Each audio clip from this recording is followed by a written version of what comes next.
We see the Federation battleship right at the beginning of the film. It's the opening sequence. And traditionally in the other Star Wars films, we always used to see a Star Destroyer. They were playing around with different ideas for it, and one of them was a saucer, a really large saucer that was kind of detailed sort of like a Star Destroyer, and that it had a trench around the outer edge that had all the little details and things that we've seen on the Star Destroyers in the past.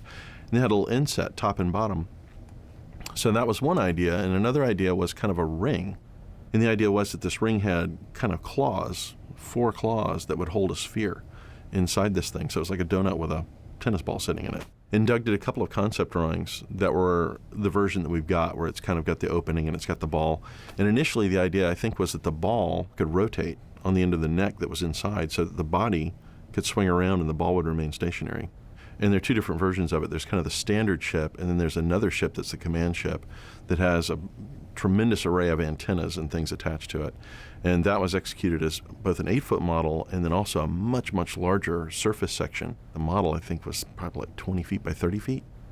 We did make close-up sections of it.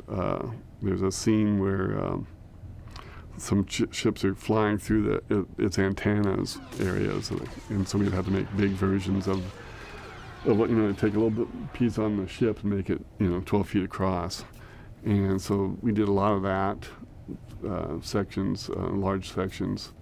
We had some moving guns. They were motion control movement guns, so that was kind of neat. There's a certain level of detail that's done initially, and then you get the thing out on set, and the camera's coming right up on a section of it, and you have to go in and just very delicately detail out to the best of your ability to make this thing look huge. You're doing whatever you can. It's always a cheat, but you're trying to go in there and put enough detail on it to make it look huge.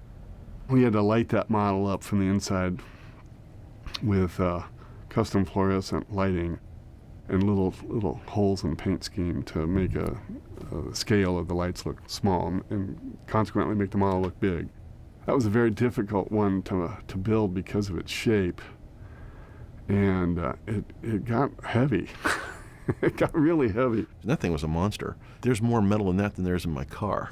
It's really amazing to go from being on stage with this big hunk of plastic and then to see it in the film where it's actually, it's drifting above a planet and there are lights blinking and all this stuff's happening. And like I said, there's sort of this magical process between what you were working with on stage and what's in the film.